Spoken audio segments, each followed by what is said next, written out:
ঐক্যবদ্ধ থেকে ভোট দেওয়ার আহ্বান তারেক রহমানের। কাল যাচ্ছেন ময়মনসিংহ, বক্তব্য রাখবেন সার্কিট হাউস মাঠে জনসভায়।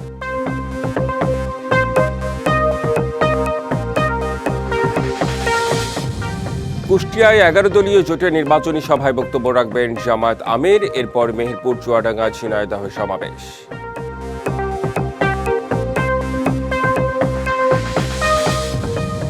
দেশের নির্বাচনে বিদেশিদের দৌড়ঝাঁপ ভালো চোখে দেখছেন না আন্তর্জাতিক বিশ্লেষকরা। রাজনীতিকদের সোচ্চার হওয়ার তাগিদ।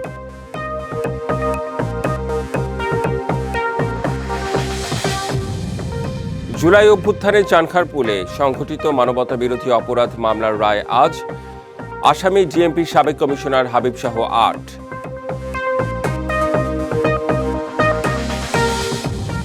ফিলিপিন্সে 350 আরোহী নিয়ে ফেরিডুবি, অন্তত 15 জনের মৃত্যু, 215 জন জীবিত উদ্ধার, এখনও নিখোঁজ শতাধিক।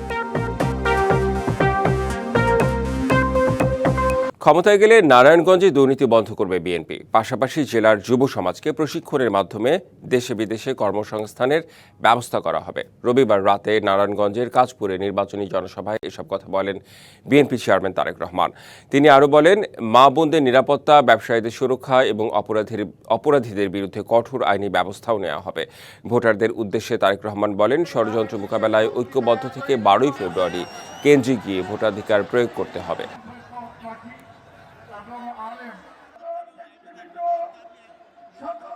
মাদকের একটা বিশাল সমস্যা আছে। নারায়ণগঞ্জ শহরের 20টা স্পট আছে যেখানে এই মাদক ব্যবসা হয়।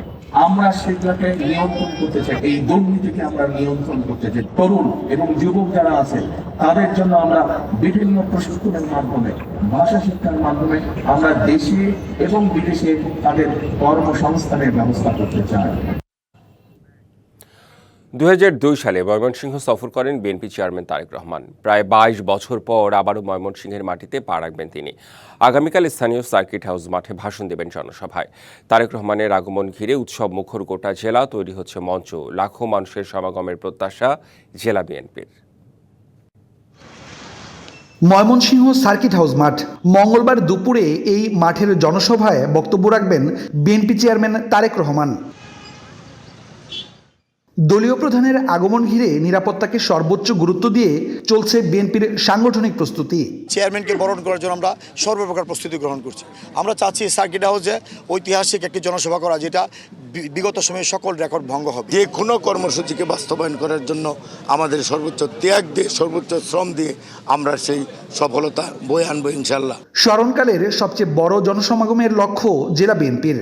উনি সকালবেলা ঢাকা থেকে রওনা হয়ে 10:30টায় গাজীপুরে শুধু একটি প্রোগ্রাম করবেন এবং গাজীপুর থেকে উনি সরাসরি সার্কিটেও চলে আসবেন এবং এখানে বক্তব্য রাখবেন। ওদিনই উনি আবার ঢাকায় চলে যাবেন। ত্রয়োদশ সংসদ নির্বাচনকে সামনে রেখে বিভাগীয় সফরে রয়েছেন তারেক রহমান। 27 জানুয়ারি ময়মনসিংহ যাওয়ার পথে গাজীপুরে ধানের শীষের প্রচারণা চালাবেন তিনি। পরে যোগ দিবেন ময়মনসিংহের সার্কিট হাউস মাঠের জনসভায়। পরিচয় করিয়ে দিবেন বিভাগের 24টি আসনের ধানের শীষের প্রার্থীদের। ইমরান হাসান রাব্বি, ডিবিসি নিউজ, ময়মনসিংহ। নির্বাচনী প্রচারণার পঞ্চম দিনে জনগণের দোরগোড়ায় পৌঁছাতে ব্যস্ত সময় পার করছেন প্রার্থীরা। পুরান ঢাকার ভিক্টোরিয়া পার্ক থেকে প্রচারণা চালাচ্ছেন ঢাকা 6 আসনের বিএনপি মনোনীত প্রার্থী ইশরাক হোসেন। সেখানে আছেন সহকর্মী শুভ খান, সরাসরি যুক্ত হচ্ছেন তিনি আমাদের সাথে। শুভ খান, কেমন দেখছেন প্রচারণায়? ইশরাক হোসেন এখন পর্যন্ত কথা বলেছেন কিনা, সামগ্রিকভাবে কি অবস্থা? জি, আমরা এই মুহূর্তে রয়েছি ভিক্টোরিয়া পার্কের পাশেই, ঢাকা 6 আসন। এই জায়গা থেকে আজকে 26 তারিখ, আজকে সকালের মতো করে যে নির্বাচনী প্রচারণা, সেই প্রচারণা শুরু করবেন ইশরাক হোসেন, ঢাকা 6 আসনের যিনি বিএনপি মনোনীত প্রার্থী। আপনারা জানেন যে আসলে নির্বাচনের তফসিলের পরে আপনার হচ্ছে 22 তারিখ থেকে কিন্তু প্রার্থীরা তাদের যে ভোটারদের দ্বারে দ্বারে যাওয়া, সেটি কিন্তু যাচ্ছে। এই মুহূর্তে আমার সাথে রয়েছে এই 42 নং ওয়ার্ডের যিনি নির্বাচনের প্রধান সমন্বয়কারী ইঞ্জিনিয়ার ইশরাক হোসেনের, এবং এখানকার যারা স্থানীয় নেতাকর্মী রয়েছে তারা কিন্তু উপস্থিত রয়েছে। কি প্রত্যাশা বা কি এমন চলছে এখানের নির্বাচনী প্রচারণা, এই বিষয় নিয়ে কথা হবে। আসলে আপনাদের এই ওয়ার্ডের নির্বাচনী প্রচারণা, এখান থেকে যেহেতু ইশরাক হোসেন আজকের মতো করে আপনাদের যে নির্বাচনী যাত্রা বা গণসংযোগ শুরু করবেন, কি প্রত্যাশা দিচ্ছেন সাধারণ মানুষকে এবং কেমন ভোট পেতে পারেন আশা করছেন? বিসমিল্লাহির রহমান রহিম। আসসালামু আলাইকুম দেশবাসী। আমাদের এই আসনে ইশরাক সাহেবের বাবা মরহুম জনাব সাদেক হোসেন, মৃত সাদেক হোসেন খোকা ভাই এখানে প্রার্থী ছিলেন, নির্বাচন করেছেন। উনারই উত্তরসূরি জনাব ইঞ্জিনিয়ার ইশরাক ভাই, আমাদের উনার ছেলে আমাদের এখানে বর্তমান নির্বাচনের ঢাকা সংসদীয় আসন 6-এর মনোনয়নপ্রাপ্ত আমাদের ইশরাক ভাই। আমরা আশা করি বিগত দিনগুলিতে যেমন একটা জিনিস সবচেয়ে উল্লেখযোগ্য হচ্ছে সাদেক হোসেন খোকার সাথে, সাদেক হোসেন খোকা ভাইয়ের সাথে শেখ হাসিনাও কিন্তু এখানে ইলেকশনে পাশ করতে পারেনি। হ্যাঁ, তো যেহেতু আমাদের সাদেক হোসেন খোকা ভাইয়ের সাথে শেখ হাসিনা এখানে ইলেকশনে পাশ করতে পারেনি, সুতরাং আমরা আশা করি এবং আমাদের বুক ভরা আশা, আমরা ঠিক সেইভাবে আমাদের প্রার্থী জনাব ইঞ্জিনিয়ার ইশরাক সাহেবকে আমরা বিপুল ভোটে আমরা জয়যুক্ত করে নিয়ে আসব। জি, আসলে দেখছিলেন যে আসলে এই ঢাকা 6 আসনে ইশরাক হোসেন কিন্তু বারবারই বলে যাচ্ছেন যে এই ঢাকা 6 আসনের জরাজীর্ণ ঢাকা 6 আসন যে সকল সমস্যা রয়েছে, বিজয়ী হলে এরকম প্রতিশ্রুতি দিচ্ছেন যে ঢাকা 6 আসনকে ঢেলে সাজাবেন, নাগরিক যে সুবিধা সেই সুবিধা দিবেন এবং এখানকার যে সমস্যা সেই সমস্যা সমাধানের কাজ করবেন। এই ছিল কিন্তু আসলে ঢাকা। জি, বুঝতে পেরেছি। ইশরাক হোসেনের পক্ষে এখন পর্যন্ত প্রচারণা চালাচ্ছেন তারা। ধন্যবাদ আপনাকে, শুভ খান। কুষ্টিয়ায় নির্বাচনী জনসভায় বক্তব্য রাখবেন জামায়াতের আমির ডাক্তার শফিকুর রহমান। আরও জানাতে সেখান থেকে যুক্ত হচ্ছেন সহকর্মী হাসান আল মামুন।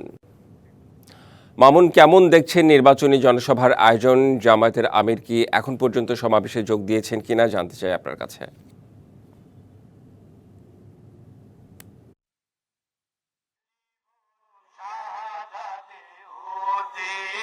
রেদন, আপনাকে ধন্যবাদ। এই মুহূর্তে রয়েছি কুষ্টিয়া শহীদ আবরার খান স্টেডিয়ামে। আপনি জানেন যে নির্বাচনী যে প্রচারণা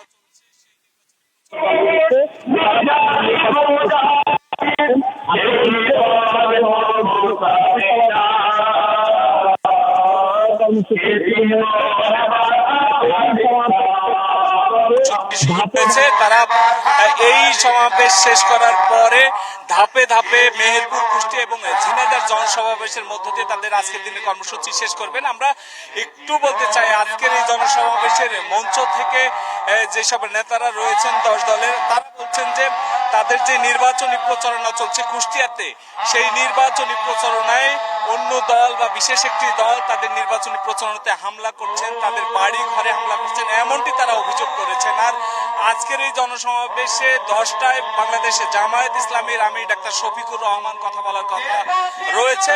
এখনো তিনি সমাবেশের মঞ্চে এসে পৌঁছাননি। আমরা একটু আগে জানতে পেরেছি যে এই সমাবেশে তিনি ঢাকা থেকে হেলিকপ্টার যোগে এসে এই যে শহীদ আবরার ফাহাদ স্টেডিয়াম রয়েছে তার পাশেই ল্যান্ড করবে এবং সেখান থেকে এসে তিনি সরাসরি মঞ্চে কথা বলবেন এবং এই সমাবেশ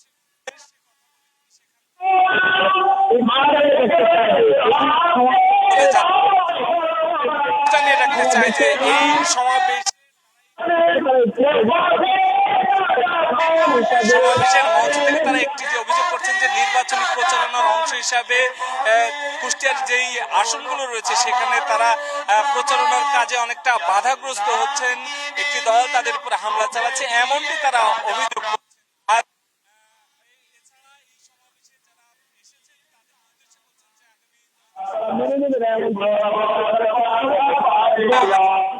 মেনে নেবেন এমনটি তারা বলছেন। তারা সুষ্ঠুভাবে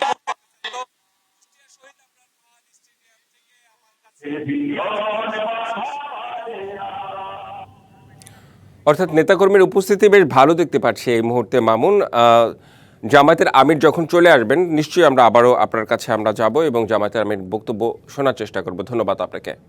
ত্রয়োদশ জাতীয় সংসদ নির্বাচনকে কেন্দ্র করে সারা দেশে বইছে উৎসবের হাওয়া। ভোটারদের কাছে টানতে পঞ্চম দিনের প্রচারণায় সকাল থেকেই মাঠ চষে বেড়াচ্ছেন প্রার্থীরা। বিভাগ, জেলা, উপজেলা ও ইউনিয়ন পর্যায়ে চলছে জনসভা, পথসভা ও গণসংযোগ। পাড়া মহল্লার অলিতে গলিতে এখন কেবলই ভোটের গুঞ্জন। রাজনৈতিক দলগুলোর প্রার্থীদের পদচারণায় মুখর জনপদ।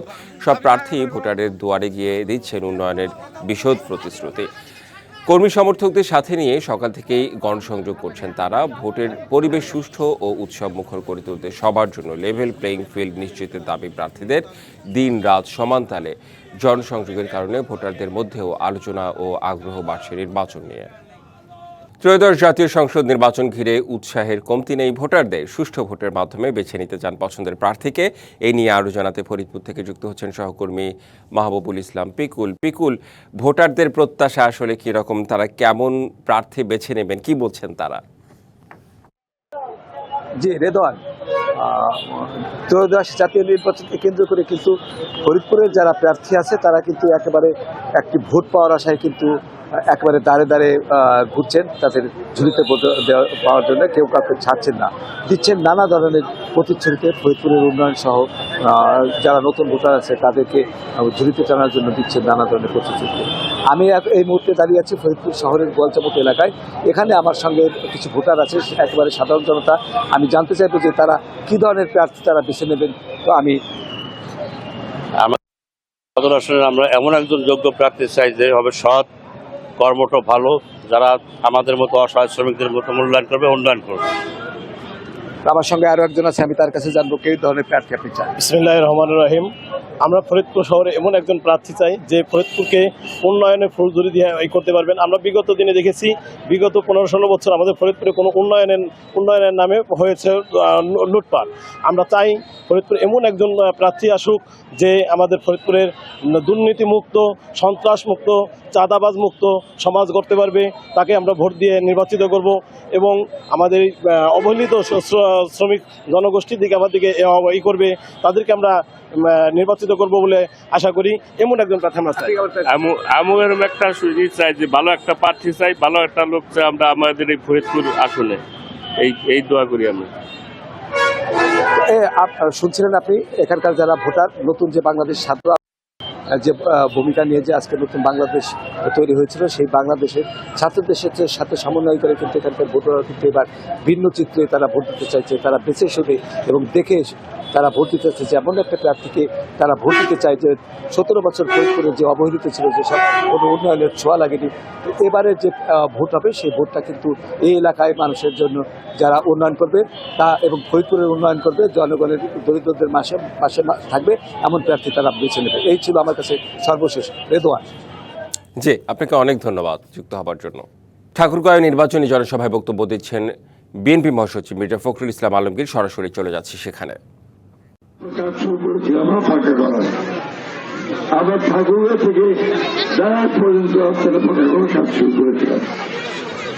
আমি এই জন্য কথাগুলো বলছি যে আমরা যখন সুযোগ পাই, সরকারে আসার সুযোগ পাই, আপনারা যখন আমাদেরকে ভোট দিয়ে নির্বাচিত করেন, তখন আমরা চেষ্টা করি এলাকার উন্নয়নের জন্য, মানুষের উন্নয়নের জন্য। এই মাদ্রাসা, বেগুনবাড়ি মাদ্রাসা বহুত পুরানো মাদ্রাসা, তাই না? বহুত পুরানো।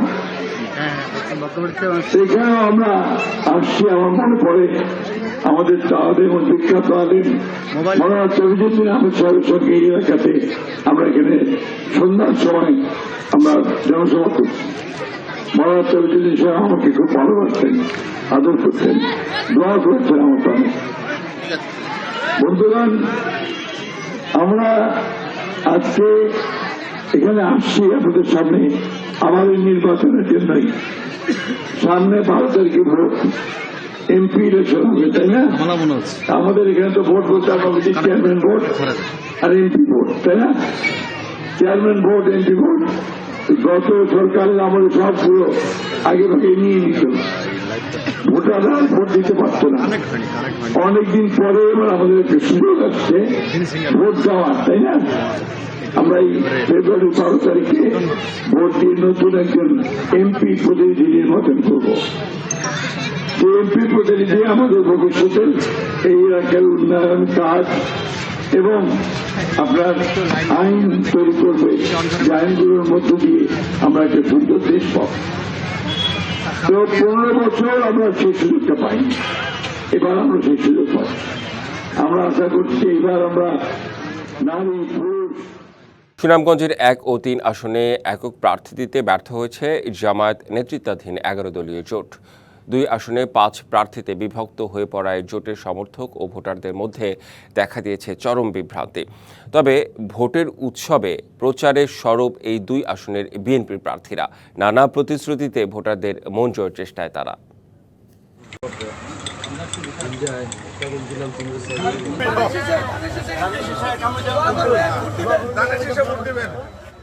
নির্বাচনী প্রতীক বরাদ্দের পর থেকেই সুনামগঞ্জ 1 ও 3 আসনে প্রচারণায় সরব বিএনপি মনোনীত প্রার্থী ও দলীয় নেতাকর্মীরা। হাটবাজার, পাড়ামহল্লা ও গ্রামে গ্রামে চালানো হচ্ছে গণসংযোগ ও উঠান বৈঠক। ভোটারদের দ্বারে দ্বারে গিয়ে সমর্থন চাইছেন প্রার্থীরা। আপনার সবাই সবার জায়গা থেকে এখনই কেজে রেখে যেতে হবে, কারণ ওরা কিন্তু কাজ আরো আগেই শুরু করছে, মিথ্যাচার আরো আগেই শুরু করছে। আমরা সত্য, তবে আমার একটা বিশ্বাস, মিথ্যাচার যত আগেই হোক, সত্য তো সত্যই। সুষ্ঠু একটি নির্বাচন হবে, সেই নির্বাচনে সবাই অংশগ্রহণ করবে এবং আমরা ইনশাল্লাহ বিশ্বাস করি বাংলাদেশ জাতীয়তাবাদী দল ধানের শীষকে সুনামগঞ্জ 3 নির্বাচনী এলাকার মানুষ ভোট দিয়ে জয়যুক্ত করবেন ইনশাল্লাহ।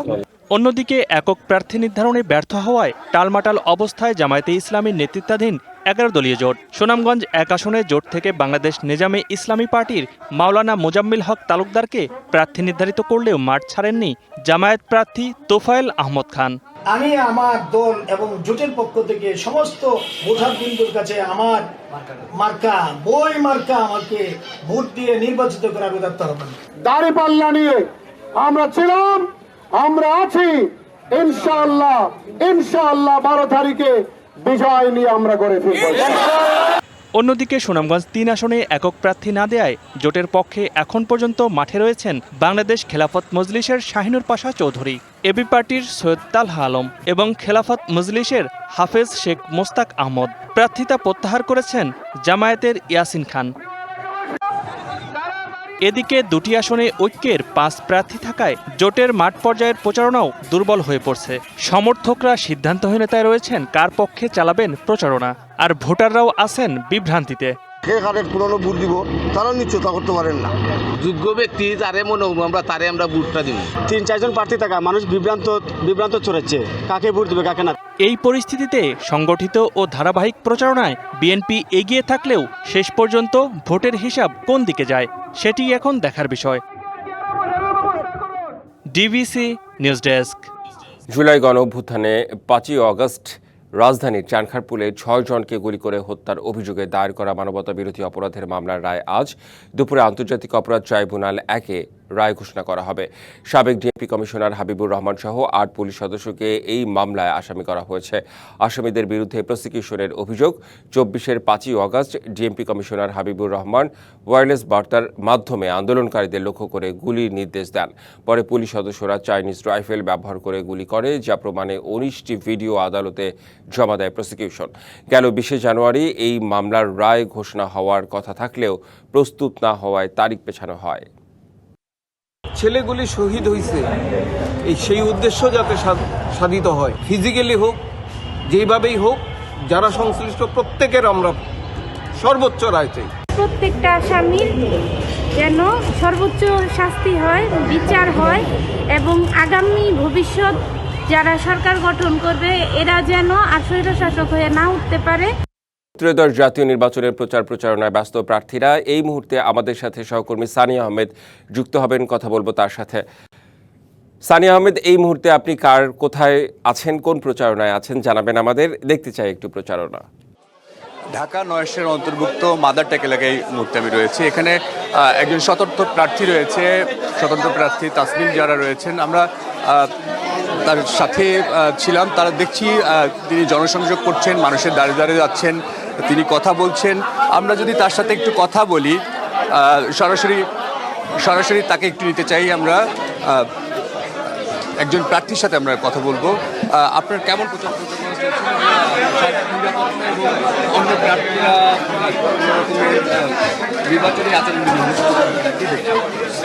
আচ্ছা, আমাদের নির্বাচনী প্রচারণা চলছে একদম সকাল থেকে সন্ধ্যা পর্যন্ত। এখন আমরা মাদার টেক বাজারে আছি। এখানে আরও কয়েকবার আসা হয়েছে, তো অনেক পরিচিত মানুষের সাথে দেখা হচ্ছে, শুভকামনা জানাচ্ছেন। মার্কাটা ফুটবল মার্কা, সেটা নিয়েও অনেকে উচ্ছ্বাস প্রকাশ করছেন এবং এলাকার যে সমস্যাগুলো আছে আমাদের ইশতেহারে সেগুলো প্রতিফলিত হয়েছে সেটাও অনেকে জানাচ্ছেন। জানাচ্ছেন। সব মিলিয়ে খুব ভালো সাড়া পাচ্ছি, অনেক ভালোবাসা পাচ্ছি।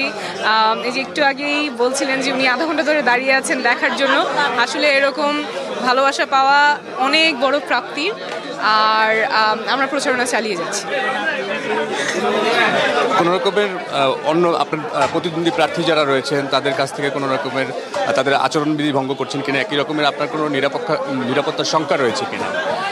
আমি আসলে প্রচারণা চালাচ্ছি, আলাদা করে নিরাপত্তার সংখ্যা বোধ করছি না, কিন্তু আমরা অবশ্যই আশা করব যে নির্বাচনের জন্য লেভেল প্লেইং ফিল্ড থাকবে, স্বতঃস্ফূর্তভাবে সবাই ভোট দিতে পারবে। সকলের মধ্যে অনেক উচ্ছ্বাস আছে, ভোটাররা পরিকল্পনা করছেন ভোট দিতে যাবেন কিভাবে, কাকে ভোট দিবেন।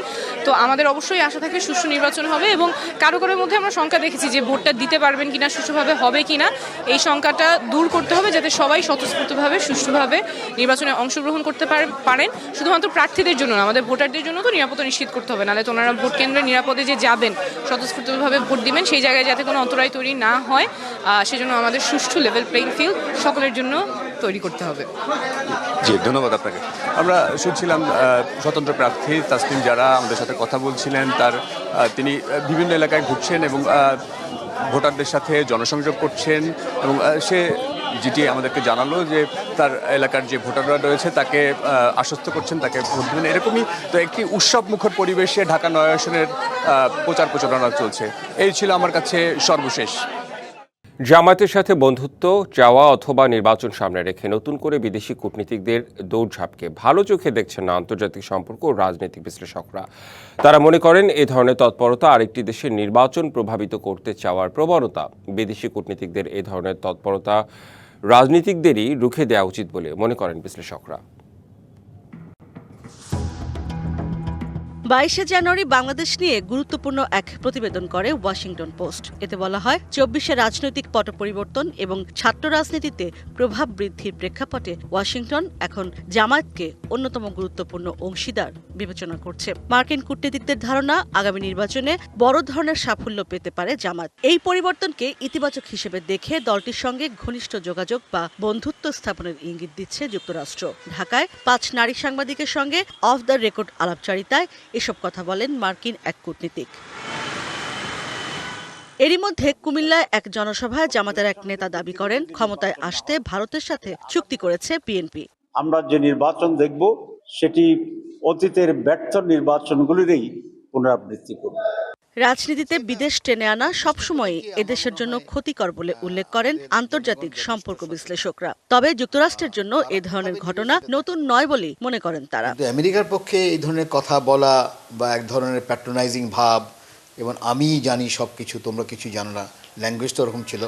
ডিপ্লোম্যাটিক্যালি এটা আমেরিকার জন্য একেবারেই খুবই নর্মাল, এইভাবেই তারা কথা বলেন। পলিটিক্যালি এটা ব্যাকফায়ার করবে কিনা, পলিটিক্যালি এটা জনগণ কিভাবে নিবে সেটা দেখার বিষয়। কিন্তু এই ধরনের বক্তব্য নির্বাচনকে প্রভাবিত কতটা করতে পারে এবং এখতিয়ার আছে কিনা আরেকটি দেশের প্রত্যক্ষ ইন্টারফারেন্স আমরা লক্ষ্য করেছি, এবং বাংলাদেশেও গত অভ্যুত্থানে যুক্তরাষ্ট্রের সংশ্লিষ্টতা এখন আর খুব বেশি যে গোপনীয় বিষয় তা নয়। প্রভাব তো হয়তো কিছুটা ফেলবে। জনগণ কতটা সম্পৃক্ত হবে তার চেয়ে বড় হলো যে আন্তর্জাতিক সমর্থন কোন দল কতটা পাচ্ছে সেটি গুরুত্বপূর্ণ হয়ে উঠছে।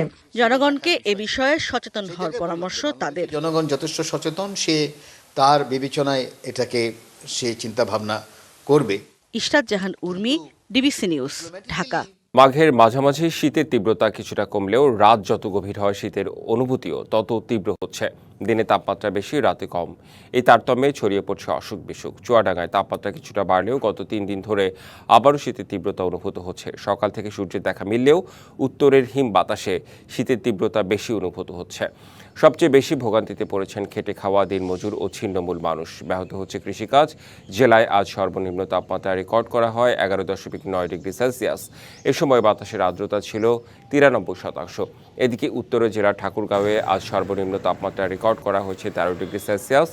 জেলায় গত 3 দিন ধরেই তাপমাত্রা প্রায় অপরিবর্তিত রয়েছে।